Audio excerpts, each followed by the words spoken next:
Chocolate Bíblico, un programa pensado en ti y en tus inquietudes espirituales que te invita a degustar la reflexión bíblica para recordar en qué consiste el amor de Dios y su interés en los seres humanos.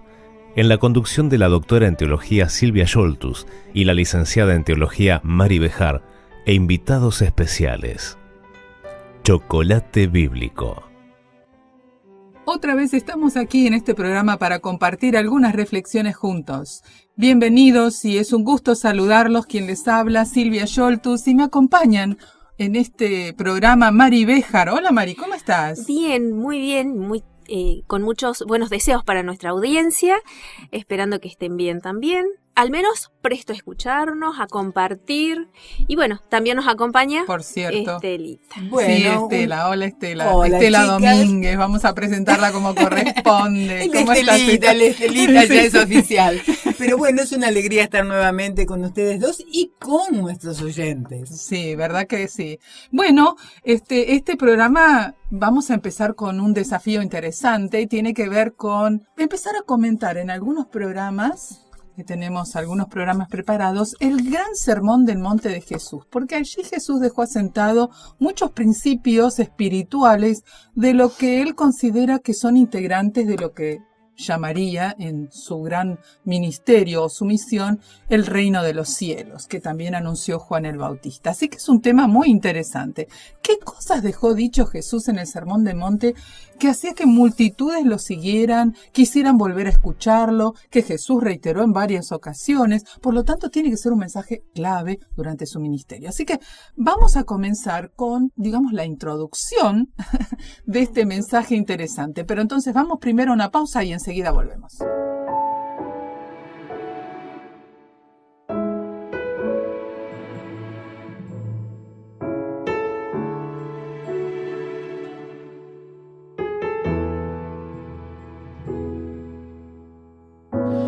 Por encima del poder, por encima del trono y del rey, por encima de toda creación, tú eres todo para mí. Por encima del saber y de metas posibles de alcanzar, sobre toda riqueza mundanal,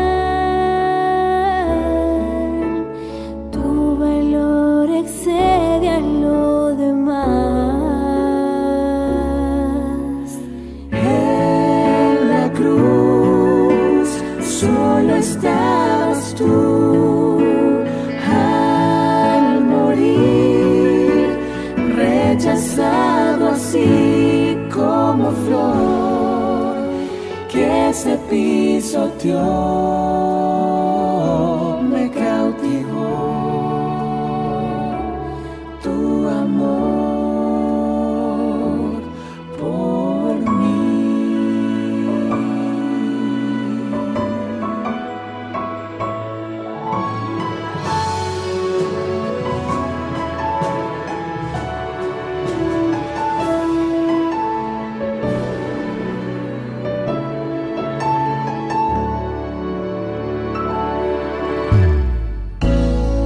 por encima del poder, por encima del trono y del rey, por encima de toda creación, tú eres todo para mí. Por encima del saber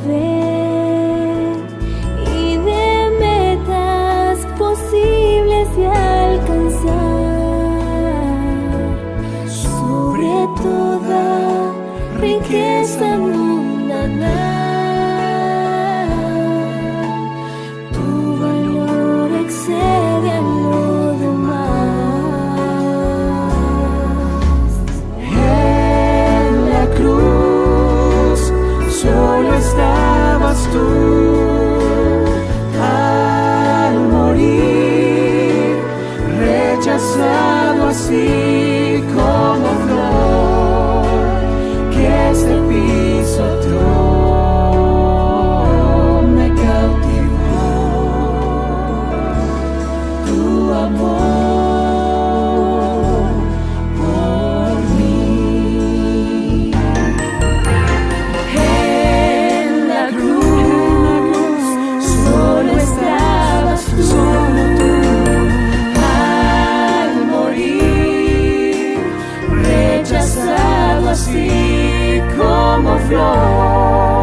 reflexión y chocolate.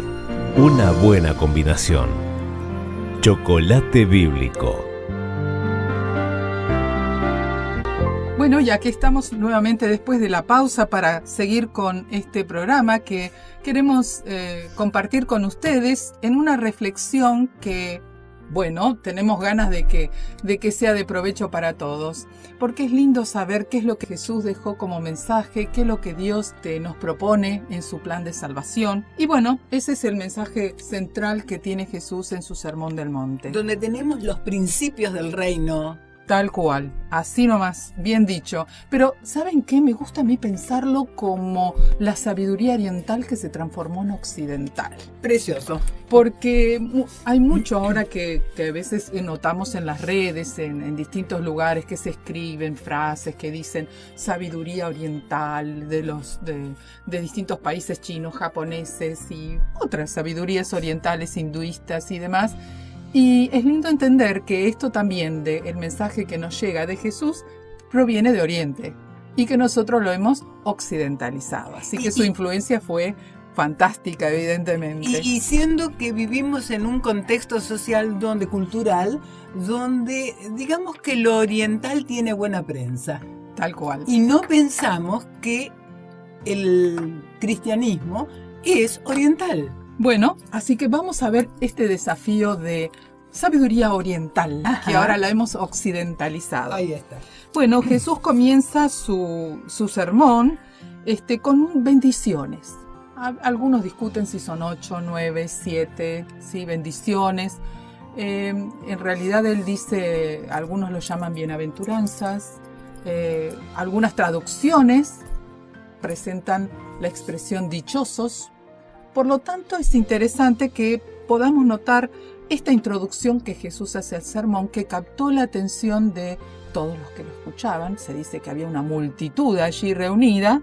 Y entonces, este sermón, que se registra en Mateo, los capítulos 5 al 7, comienza entonces, como dijimos recién, con bienaventuranzas o con la palabra dichosos. Una de las cosas que me encanta de este sermón es que parece breve. De hecho, se lo ha impreso en pósters, en cuadros, y se ponen estas frases breves que pareciera que termina ahí. Sin embargo, cuando nosotros empezamos a escarbar, a analizar, encontramos las historias que nos amplían cada una de estas frases, ¿no? Que empieza, en este caso, como decía Silvia, en Mateo 5, en el versículo 3, que dice: dichosos los pobres en espíritu, porque el reino de los cielos le pertenece. Esta frase me hace sentir, bueno, por lo general a nadie le gusta que le digan pobre, ni en espíritu, ni de pensamiento, ni por más que seamos. Y a veces es muy probable que alguno no entienda qué quiso decir Jesús con eso. Exactamente. Suena negativo, Ese es como decir pobres miserables. A mí me sonaba así, hasta que uno cuando se pone a analizar qué es lo que quiso decir Jesús. Así que este programa, este tema me encanta, precisamente porque me hace sentir de que ser pobre, entre comillas, en realidad es ser bienaventurado, es ser dichoso, es ser bendecido por Dios. Bueno, pero vamos a tratar de descubrir en qué aspecto, ¿no es cierto? ¿A qué Para se que refiere? entendamos mejor lo que Jesús quiso decir, que captó la atención de todos. Aquí tenemos, por ejemplo, que Jesús, con las características que va a dar, y hoy no nos va a dar el tiempo, digamos que es tan rico esta meditación que vamos a hacer solo en una bienaventuranza. No vamos siquiera a leer las otras porque nos extenderíamos mucho. Vamos a trabajar solamente en la primera y en algunos otros programas vamos a ir incorporando las siguientes porque hay mucha riqueza aquí. Y Jesús, con estos dichosos o bienaventurados, estuvo dando una idea de las características de aquellos que iban a formar parte del reino de los cielos. Que no es precisamente el pobre de espíritu aquella persona incapaz, inepta, que uno dice, bueno, pobrecito. Sí, no tal cual. está hablando de esto. No, para nada, No para está nada. exaltando la incapacidad o la En falta de... absoluto. Aquí tiene que ver específicamente con aquella persona que aprecia la justicia divina. Entonces vamos a tratar de entender ambos aspectos. Ujú. La justicia de Dios y por supuesto que quiere decir que una persona aprecie y entonces sea considerada pobre de espíritu.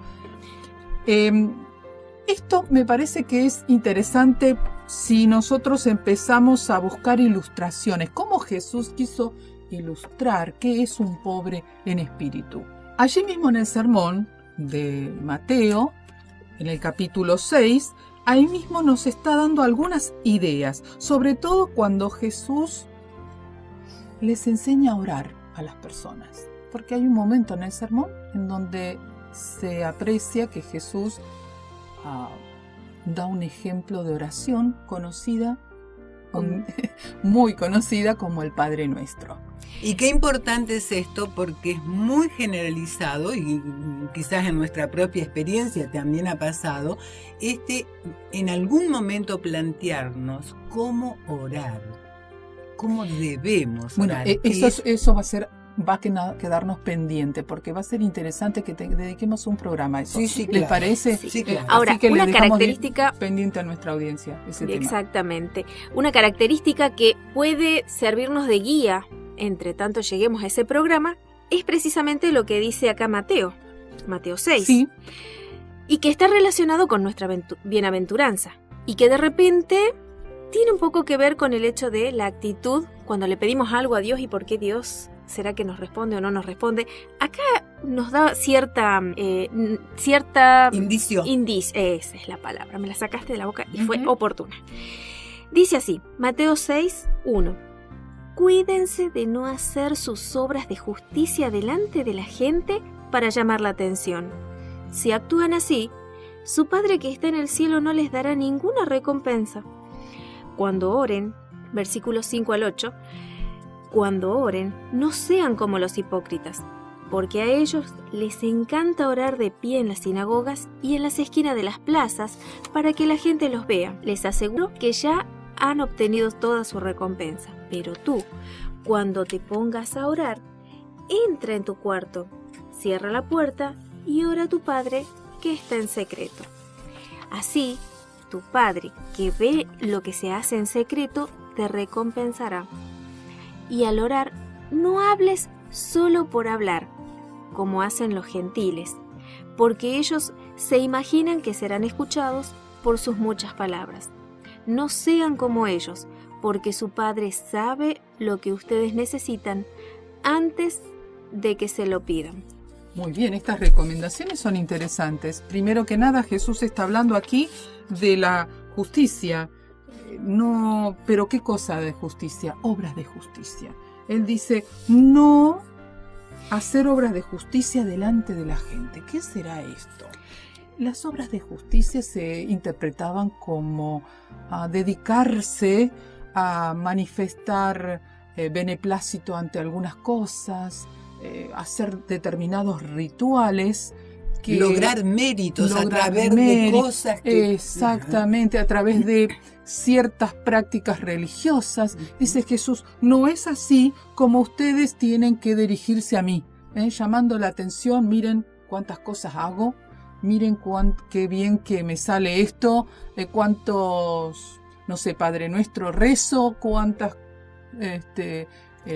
obras de bien puedo estar Vean mi haciendo. santidad. Exacto. Vean. Porque yo nunca le hice mal a nadie. También, esa es una frase muy interesante. La Muy gente dice, no, pero si yo no le hice mal a nadie. Yo soy bueno, te digo. Soy bueno, Soy sí, bueno. sí. Bueno, entonces este tipo de cosas, dice el Señor, no. Nosotros tenemos que ir a nuestra cámara, arrodillarnos ante Él o hablar en forma personal con Dios sin necesidad que los otros se enteren de qué estamos haciendo cuando nos dirigimos a Dios. Sí, y también me parece que es importante destacar que lo que está señalando acá es aquellos que buscan, digamos, manifestar externamente su religiosidad para ser aprobado por los hombres, pero no están buscando realmente a Dios. Por eso dice que se ponen de pie En las y están, sinagogas, ahí en está. las Y lo que están plazas. esperando es lo que ya tuvieron, Ya está. el beneplácito de los otros. Aparte dice que cuando nos dirijamos a Dios no estemos repitiendo palabrerías sin sentido o una detrás de la otra porque Dios es una persona. Yo creo que se aburre cuando le decimos 20 veces las cosas, como nos pasa a cualquiera de nosotros. Así que eso es importante, claro, que tengamos marca una en cuenta. diferencia. Me gusta esta frase, como la describe esta versión. No hablen solo por hablar. O sea, vayamos con cosas, claro, concretas. O sea, una cosa es ser perseverante y otra cosa es ser inoportuno. Claro, son dos cosas distintas. No, inclusive un repetidor todo el rato, ¿no? Y un buen discurso, digamos, que desde el lenguaje pueda ser espectacular, no es lo que Dios está buscando. Eso puede lograr el aplauso de los que me escuchen, pero no necesariamente la aprobación de Dios. Lo que está buscando Dios, lo que me está señalando el Señor, es otra cosa. No es por las hermosas, muchas, importantes palabras que diga. No es por el discurso. Ajá. ¿Qué les parece si seguimos en el próximo bloque? Bien. Con un ejemplo muy interesante.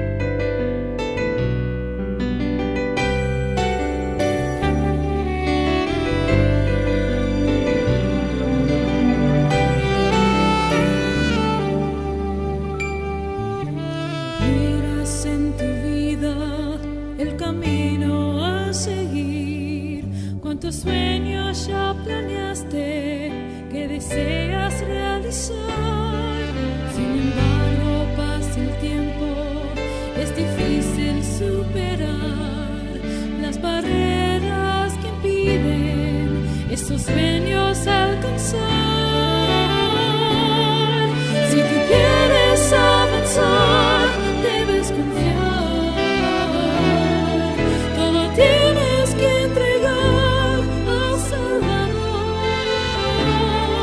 Su amor te guiará en tu camino, pues en sus brazos te llevará.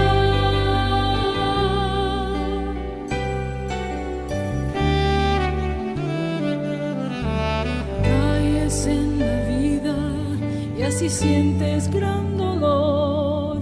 El pecado te entristece, ya no ves la solución.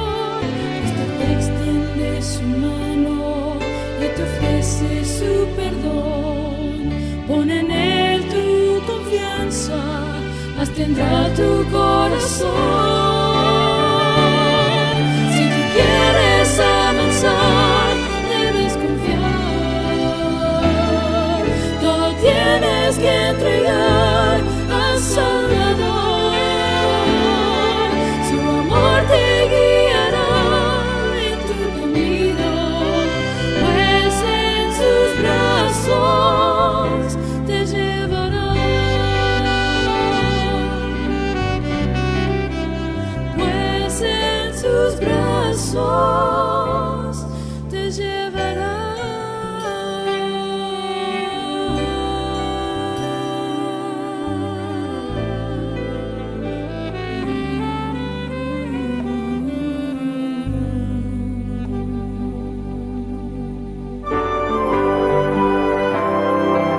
Porque nos importa que disfrutes. Chocolate Bíblico. Y aquí estamos después de esta pausa musical para seguir con este interesante tema que es ¿qué significa que Jesús haya dicho que una de las características de los integrantes del reino de Dios es que son pobres en espíritu? Y estuvimos mostrando que Jesús en el mismo sermón está dando algunos ejemplos.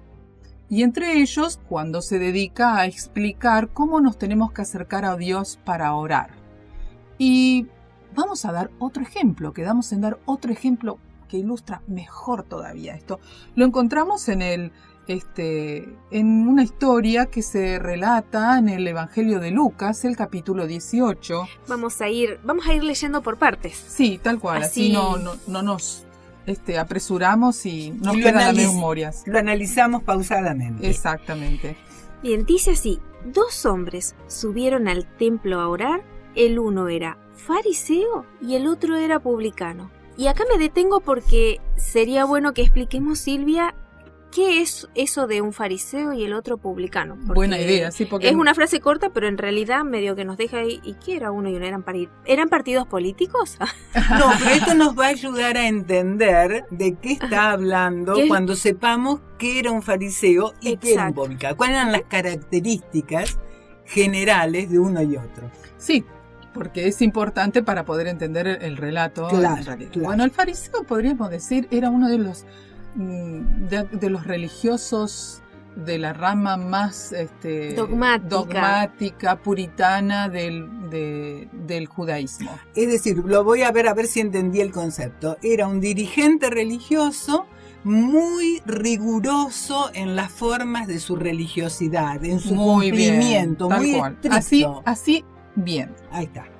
Hoy todavía existen Ujú. con otros nombres, pero en realidad hay, a veces en cada religión podríamos decir, hay una rama que es bien dogmática, que se cuida mucho en los detalles de la práctica religiosa. Bueno, ese era lo que llamarían en esa época, en la época de Jesús, el fariseo. Y que también medía no solo la propia conducta, sino que por esta rigidez tenían una propensión A mirar al autor Ahí está. y juzgarlo, Ahí digamos, está. ¿no? y a exigirle y ver a qué nivel estaba la religiosidad. Y vamos a ver ahora en el relato qué pasa cuando tenemos esa actitud también, porque Ah, claro. no solo es mirar al otro para rigurosamente juzgarlo, sino también hay otras Y cuestiones. convengamos, como dijiste, que en todas las religiones se cuecen habas. Sí, tal cual. En todas.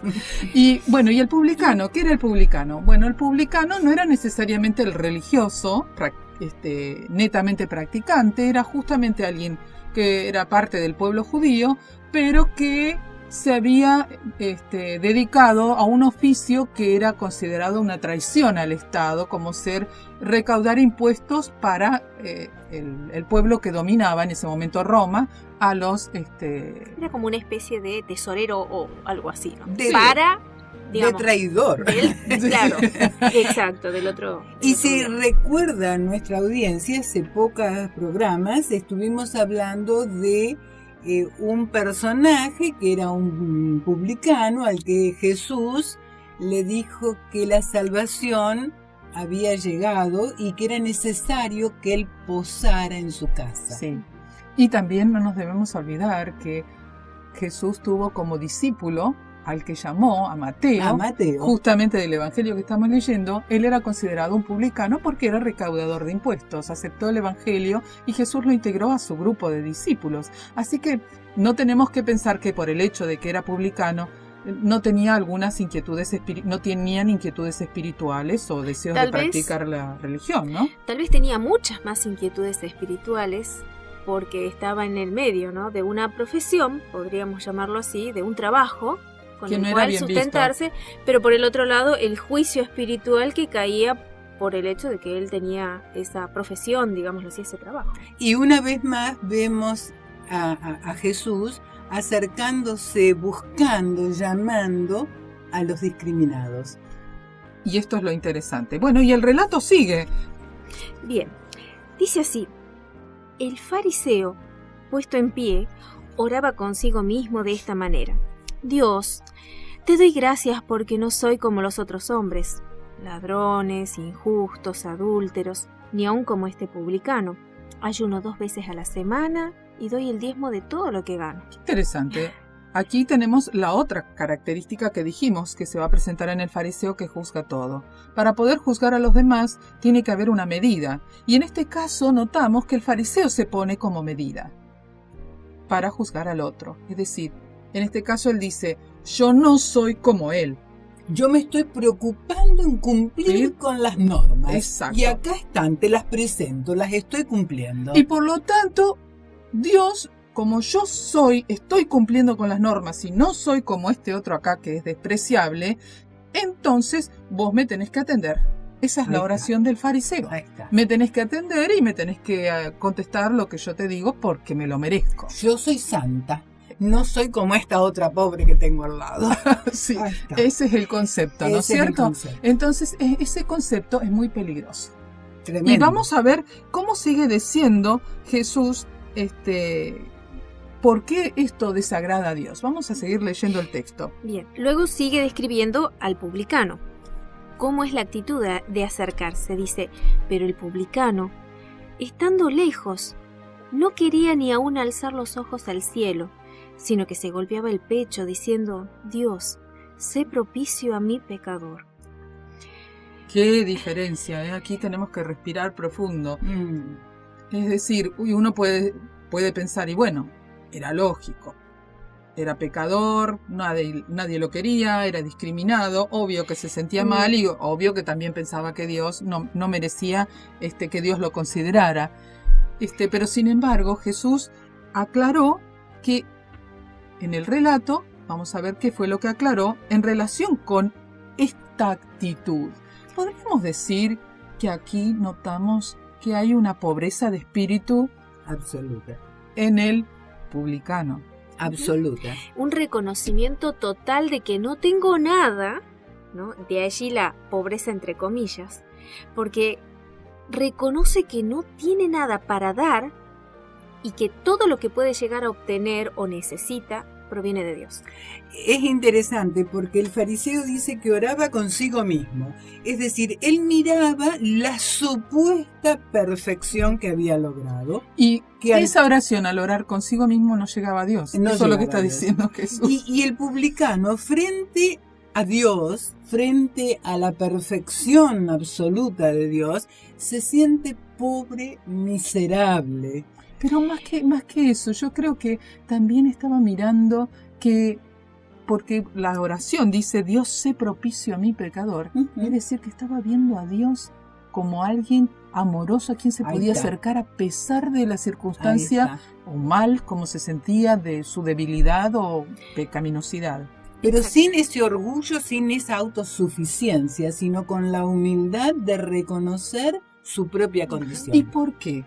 Porque se dio cuenta de, justamente vuelvo a repetir esta frase, Dios sé propicio a mi mí. pecador, que nosotros no tenemos nada por nosotros mismos que ofrecerle a Dios, porque toda la justicia proviene solamente de Dios hacia nosotros mediante Cristo. Lo voy a decir en dos palabras.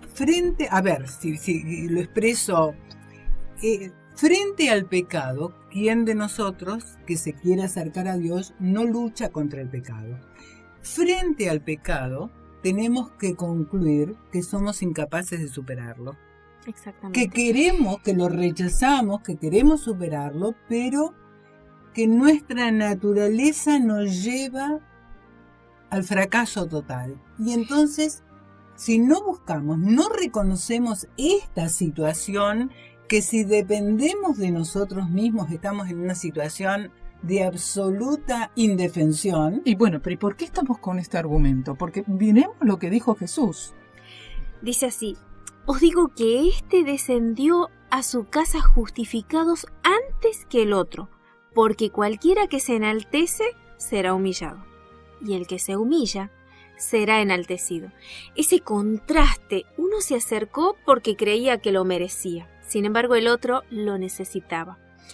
Así que, qué importante es poder entender que el considerarme pobre en espíritu significa que el poder, la fuerza y todo lo que necesito va a provenir de Dios, no de mí mismo. Yo no soy fuente de vida, no soy fuente de perdón, no soy fuente de amor, pero sí puedo recibir de la fuente eterna.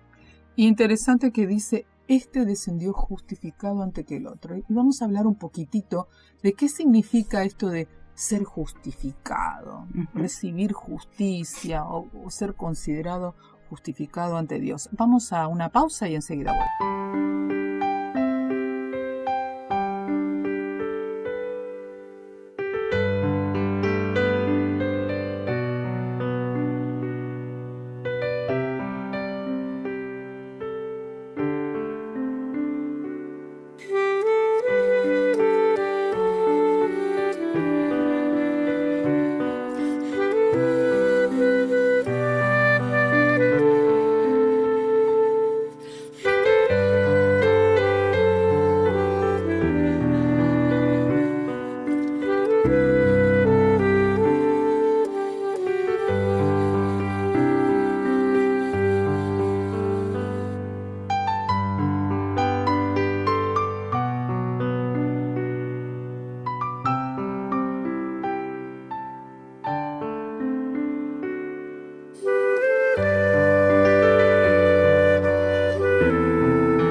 Abramos juntos este chocolate bíblico.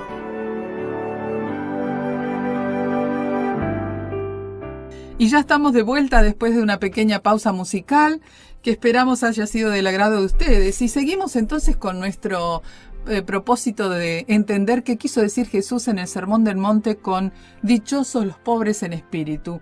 Y comentábamos en el bloque anterior y que nos quedó pendiente en qué consiste la justicia de Dios. Después de hablar del ejemplo del fariseo y el publicano, cómo se acercaron a Dios y que Jesús dijo que uno salió justificado y el otro no. ¿Qué quiere decir esto de que los pobres en espíritu son justificados en base a los relatos que vimos? ¿Qué es esto de recibir la justicia de Dios? Bueno, hay muchos ejemplos que podríamos dar, pero quizás podemos mencionar uno interesante que es muy similar, que es el ejemplo de Caín y Abel, cuando ellos presentaron su primera ofrenda a Dios allí en el Génesis, cuando se cuenta cómo las primeras personas se acercaban a Dios para reconocer que Él había previsto un plan para salvar y rescatar a la raza humana de la situación de pecado en la que se encontraba. Y notamos que estos dos primeros personajes, Caín y Abel, los primeros hijos de la primera pareja, mejor dicho, presentaron su ofrenda a Dios.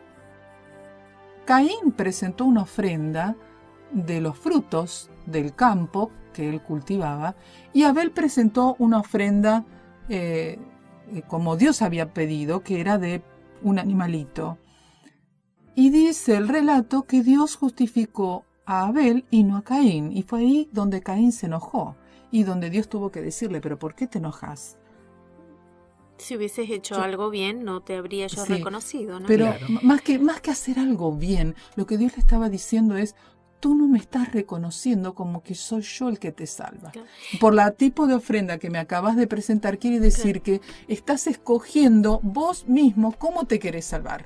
Y no como yo dije que voy a salvar. O sea que no me estás aceptando a mí el plan que yo preví para salvarte a vos. Por lo tanto, tu hermano Abel sí lo aceptó y por eso trajo ese tipo de ofrenda. Vos no lo aceptaste y es un problema ese. ¿Por qué? Porque entonces nosotros no hacemos a Dios a nuestra manera, y nosotros mismos decidimos cómo nos vamos a salvar y quién somos nosotros para decir eso. Imponer nosotros las pautas. Y para recordarle a nuestros queridos oyentes, ¿se acuerdan cuando estuvimos hablando acerca de aquel cordero que se sacrificaba, que estaba mostrando, señalando al verdadero cordero de Dios que era Jesús, que iba a morir por nosotros, para salvarnos, para obtener el perdón de nuestros pecados, para darnos el perdón de nuestros pecados?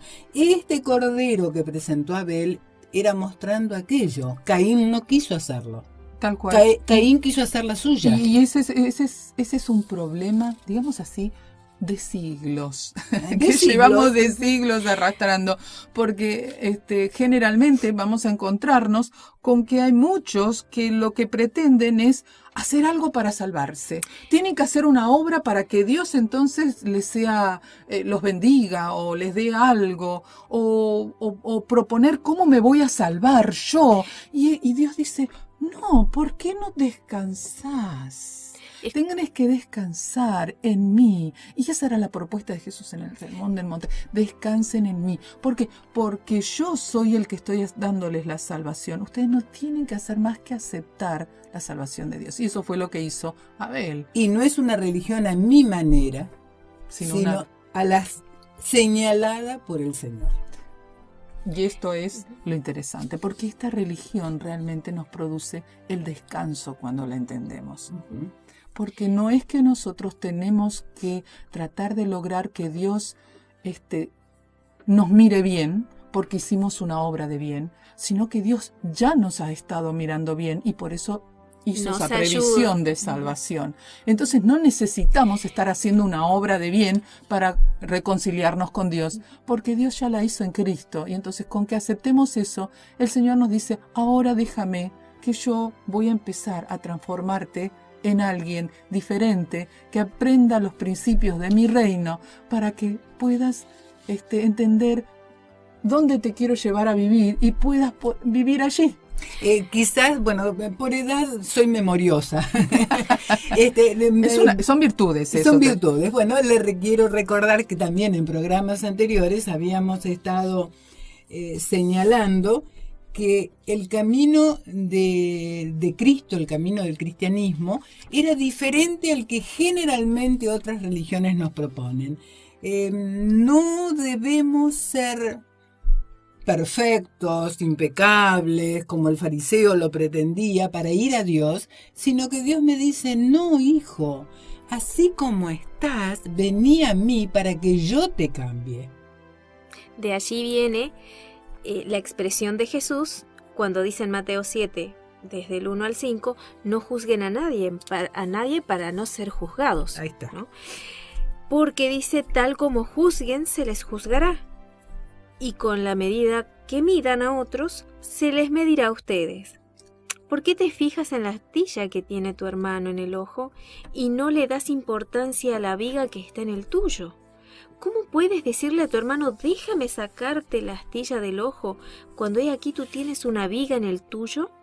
Hipócrita, saca primero la viga de tu propio ojo y entonces verás con claridad para sacar la astilla del ojo de tu hermano. Y hasta que yo no saque esa viga, no voy a ver mi propia realidad. Y si yo no veo mi propia realidad, mi exacta condición, no voy a aceptar la necesidad de ayuda y no voy a buscar la ayuda. Pero, a ver, vamos a tratar de entender cómo es este proceso de ver esa realidad. Porque es muy difícil que nosotros, sin Dios, podamos llegar a ver esa realidad. Este es un trabajo que el Espíritu de Dios empieza a hacer en nosotros de a poquito. Primero nos va mostrando que hay cosas que realmente no nos hace bien. Y nosotros nos empezamos a sentir molestos, digámoslo así, en nuestra conciencia, en nuestro interior. Esa molestia únicamente se va a ir cuando nosotros entendamos que hay cosas que nosotros, por más que intentemos, no vamos a poder sacarnos de encima y hacer bien. Habitualmente diríamos la voz de la conciencia que nos habla. Exacto, pero sin embargo es el Espíritu de Dios. Exacto. Y el pobre en espíritu es justamente aquel que necesita recurrir a Dios para que lo llene de su justicia, porque yo no tengo ninguna justicia mía propia que poder presentarle a Dios. Porque todos, mientras estemos en este mundo de pecado, somos pecadores y necesitamos permanentemente de la gracia de Dios. No hay uno bueno. No hay ni uno bueno. Esta es la conducta del publicano. Sí. Que busca la misericordia de Dios porque él se siente realmente pecador, tiene conciencia de su pecaminosidad. Por eso ni se atreve a levantar la vista al cielo. Ahora, qué importante es entender que no significa que pueda, bueno, listo, como no me salvo por las obras, no necesito hacer nada. No. No, sino que lo que me está invitando acá es a entender la relación que debe haber primero con Dios, para que luego Dios manifieste ese cambio en mi vida. Entonces, las buenas obras no son un titular, sino que son la simple consecuencia de Dios obrando a través mío, porque tampoco son mis buenas obras. Cuando yo estoy en comunión con Dios no son mías, sino las que Dios hace a través de mi vida.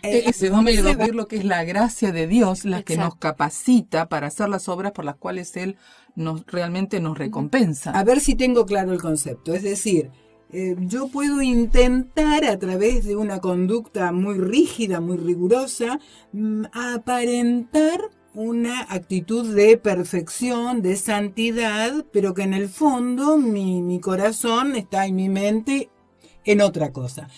Sin embargo, Dios me dice, no, vení a mí que yo te voy a cambiar tu mente y tu corazón. Te voy a volver buena. Voy a ir sacando tu pecado, el pecado que está en vos, te voy a ir transformando y ahora porque te transformé vas a hacer naturalmente las obras correctas. Exacto. Interesante, porque eso nos habla de que Dios puede empezar a cambiar nuestra naturaleza. Y eso esa es una promesa extraordinaria, que el Señor, por su gracia, nos transforme. Pero para eso tenemos que reconocer que necesitamos que nos transforme, y en eso consiste ser pobres en espíritu. Señor, si tú no me transformas, yo de mí mismo no puedo hacer nada. Y Ese nadie- reconocimiento es vital. Y hay una sola persona que realmente puede hacer esto. Hechos 4:12 lo dice de esta manera. De hecho, en ningún otro hay salvación, porque no hay bajo el cielo otro nombre dado a los hombres mediante el cual podamos ser salvos. Y este versículo lo vamos a mantener en mente hasta el próximo bloque, porque ¿qué quiere decir que no hay otro dado bajo el cielo en que podamos ser salvos? ¿Qué pasaría si Jesús no hubiese venido?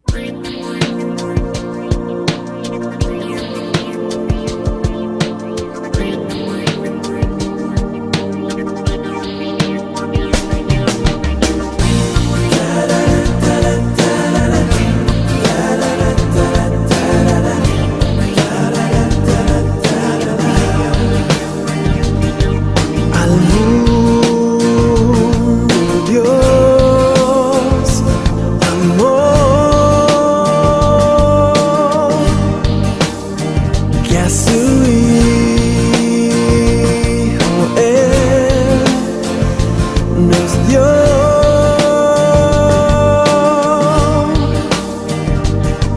que todo aquel que creyera en Él no perezca, mas tenga vida eterna.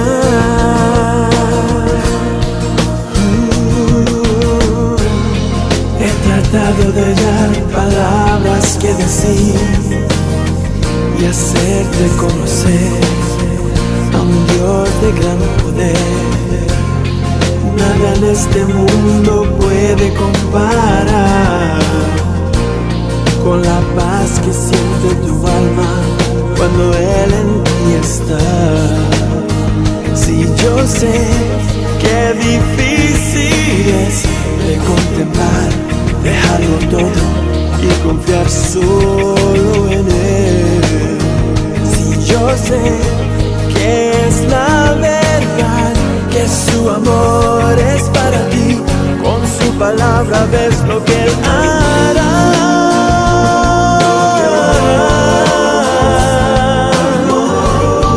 Al mundo Dios amó, que a su Hijo Él nos dio,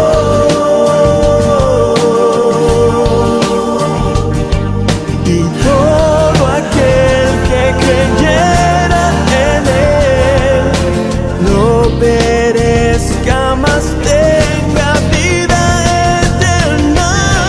Vida eterna. Él es fiel con sus promesas,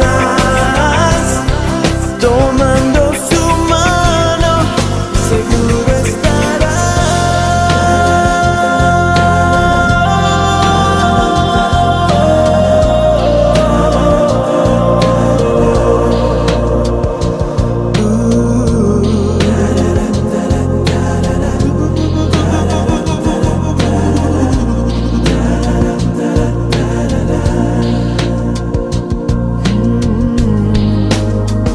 Hay que dar ese paso de fe.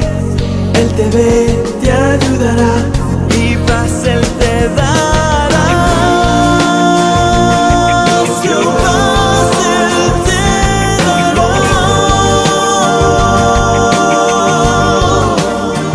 Que a su Hijo Él nos dio.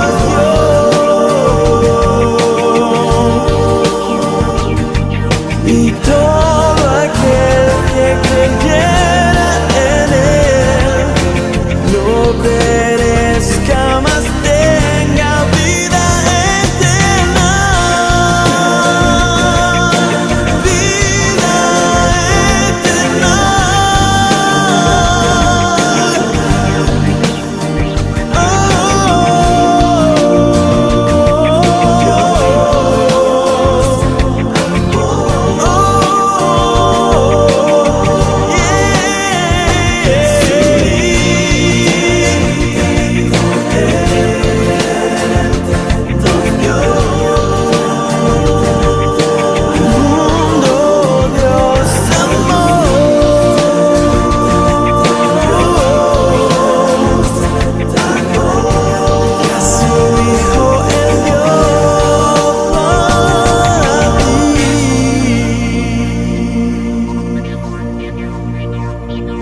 compartimos este chocolate bíblico.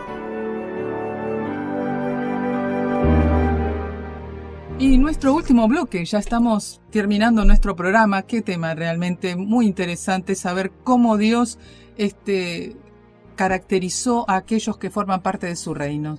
Dijimos que la primera bienaventuranza es dichosos aquellos que son pobres en espíritu, porque de ellos es el reino de los cielos. Qué interesante que Dios dijo que el reino de los cielos les pertenecía a estas personas que eran pobres en espíritu. Lo daba por sentado. Sí, y dijimos que los pobres en espíritu eran aquellos que realmente reconocían que no tenían nada que los presentara a Dios con mérito, como para que Dios los mirara como para decir, bueno, entonces te salvo. No, sino que confiaban plenamente en la gracia de Dios. Eso quiere decir pobres en espíritu. Y quedamos con responder una pregunta. ¿Qué pasaría si Jesús no hubiese venido a salvarnos? Así que, ¿cuál es la importancia del rol de Jesús en esto de la salvación? ¿Qué hubiese pasado si Jesús no venía? ¿Nos hubiésemos podido salvar?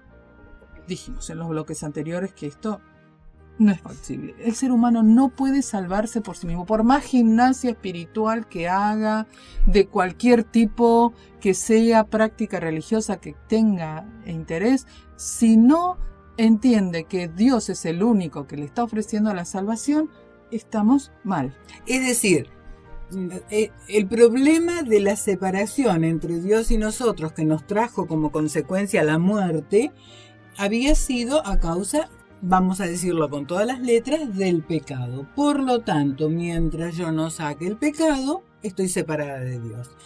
¿Puede el ser humano sacar el pecado? Bueno, los fariseos creían que sí, pero la realidad nos muestra que no podemos, que el pecado está, que sigue estando, que pequeño o grande todos lo tenemos. Es decir, que si dependemos de nuestro propio esfuerzo, de nuestros propios logros, estamos perdidos. Así que la primera condición, entonces, para que nosotros seamos aceptados por Dios, es que aceptemos su gracia. Claro, y ahí tenemos el por qué vino Cristo. Si Cristo no hubiese venido a morir, a vivir una vida de éxito frente al pecado, de victoria frente al pecado, desde que nació hasta que murió, no hubiese obtenido la victoria y hubiese ofrecido pagar con su vida la nuestra para llevarnos, para terminar con esta brecha, con esta separación, estaríamos perdidos. Sí, pero entonces todo esto tenemos que volver a repetir. Tenemos que reconocer nuestra pobreza espiritual. Mientras no lo hagamos, no va a ser posible. Y como leyó Mari, que no hay otro nombre dado a los hombres bajo el cielo en que podamos ser salvos. O nos salva Jesús o estamos perdidos. Por otro lado, tenemos aquí hasta dónde llega el amor de Dios. Que Él, que dice su palabra, que es profunda, es profundo, es alto, es extenso, que supera todo, de repente todo entendimiento. Y lo dice así también de esta otra manera. En Isaías 57:15 dice, porque así dice el alto y el excelso, el que habita la eternidad, y cuyo nombre es el santo. Yo habito en el lugar alto y santo, y habito también con aquel que es de espíritu contrito y humilde, para vivificar el espíritu de los humildes y para vivificar el corazón de los contritos. Chocolate bíblico. Chocolatazo es un gran chocolate bíblico. Y esto, el aliento que nos da a todos, es que no hay pozo tan hondo, tan oscuro, del cual el Señor no pueda rescatarnos. El brazo del Señor llega y nos saca de ese pozo.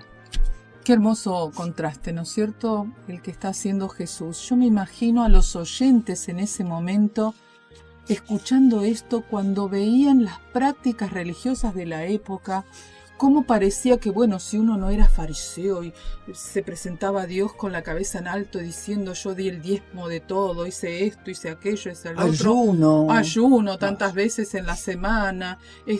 Doy a los pobres. Exacto. Y entonces decir, y yo no me puedo presentar con todos esos méritos ante Dios. Bueno, a lo mejor algunos se daban por desanimados y decir, bueno, ¿para qué? ¿Quién sabe si Dios me va a tener en cuenta a mí? Porque yo no le piso ni los zapatos a este fariseo que está acá. Y sin embargo, Jesús establece este interesante contraste. ¿Cómo habrá sonado eso como una música realmente extraordinaria a los oídos de aquellos que lo escuchaban, de los oyentes que estaban ahí a su alrededor? En balde lo seguían multitudes. De la misma forma que suena a nuestros oídos. Tal cual. Una música que nos está diciendo: no te desesperes. ¿Reconoces tu situación? Bueno, vamos juntos. Acá estoy para ayudarte. Como al publicano.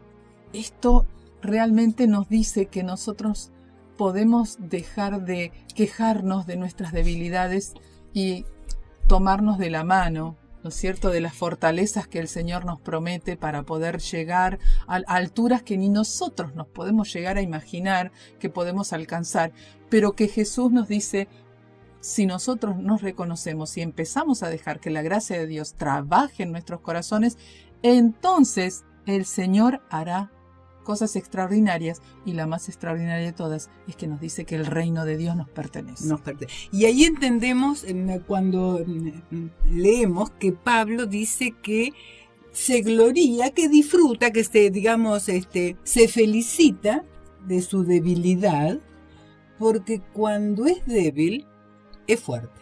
Es decir, cuando yo me reconozco impotente frente a mi propia condición, frente a mi propia naturaleza, cuando reconozco que no puedo, es cuando le pido ayuda a Dios y estoy ahora recibiendo su ayuda y su poder, y ahora soy fuerte. Ahí entendemos lo que en otro momento dijo Jesús: vengan a mí los trabajados y los cargados. Ahí está. No solamente aquellos que están agobiados por algún problema continuo que tengan o con algo, con un solo aspecto de su vida con el cual vienen luchando, sino con todo aquello que realmente es su vida. Sea cual sea el hecho de reconocer que necesito ayuda para esto, necesito ayuda para lo otro, necesito sabiduría, necesito discernimiento, necesito paciencia, necesito voluntad. En todas las necesidades que surjan, podemos recurrir a ese que pasó ya ese camino, que ya lo transitó con éxito. Y qué lindo es saber que el Señor, cuando nos considera, no solo considera la situación en la que estamos, que poca valía tenemos, sino que mira lo que con su ayuda y su poder vamos a llegar a ser. Es decir, Dios no nos ve como algo que es basura o miserable. Desechable. Todo lo contrario, si no hubiese venido a rescatarnos. Así que evidentemente Dios ha puesto un valor en nosotros, que no es por nosotros mismos, sino es porque Él nos ha otorgado un valor muy preciado. Y esto tiene que reconfortarnos, porque no importa la situación en la que nos encontremos, Dios, como dijimos hace un rato, nos rescata desde ahí y nos levanta a alturas que nunca hubiésemos pensado que podríamos llegar en cambio quizás de nuestra persona. Algunos pueden llegar a decir: ay, pero pensar que yo hace 10 años era así y ahora por la gracia de Dios soy así. Bueno, porque es realmente por la gracia de Dios. Y justamente si nos preocupa o nos atormenta a veces la culpa, los remordimientos, es cuando más tenemos que ir a Jesús, que nos está esperando con los brazos abiertos. Que nos otorga un perdón. Ahí está. Más allá de cualquier entendimiento que nosotros podamos tener. Como Dios perdona a veces a personas que pensamos que no tenían por qué recibir ningún tipo de perdón. Y cómo eso puede lograr en mí la paz del perdón hacia otra persona. Porque entonces puedo compartir esa bendición. Y es lo que me abre la puerta para que yo, no por un esfuerzo sobrehumano o rígido, le dé la oportunidad o simplemente condene a la otra persona. Pero tenemos que ir cerrando nuestro bloque, así que vamos a hacerlo pensando definidamente en un versículo en el que Jesús hizo una advertencia para que nos quede claro toda esta cuestión del fariseo y el publicano que estuvimos ilustrando en los bloques anteriores. ¿Por qué Jesús rechazó la forma del fariseo de acercarse a Dios y aceptó la forma del publicano, que era la de un pobre en espíritu que sentía que no tenía nada que ofrecerle a Dios y que aceptaba su gracia? ¿Qué dice Mateo 5:20? Dice: porque les digo a ustedes que no van a entrar en el reino de los cielos, a menos que su justicia supere a la de los fariseos y a la de los maestros de la ley. Noten como que parece que lo dice al revés. Antes decía, los pobres en espíritu son los que heredan el reino de los cielos. Ahora dice, no van a heredar el reino de los cielos. Empieza como que empezar al revés en el contraste, ¿no? Sí, su justicia no es como la de los... superior. No es lo superior, por supuesto, y a la de los fariseos. Y en este caso está ¿Qué mostrando significa de que superior? claro, o sea, esta justicia por mis propios esfuerzos, este bien hacer por mis propios esfuerzos es mediocre.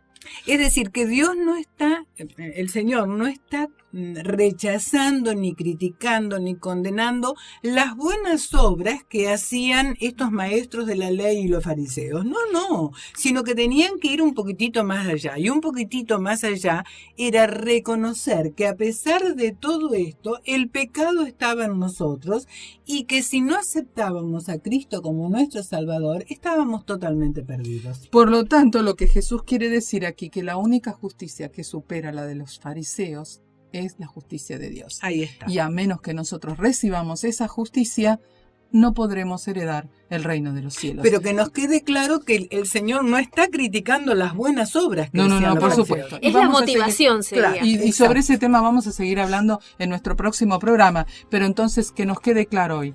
El Señor nos acepta y desea salvarnos. Que Dios los bendiga. Chocolate bíblico. Y chocolate bíblico.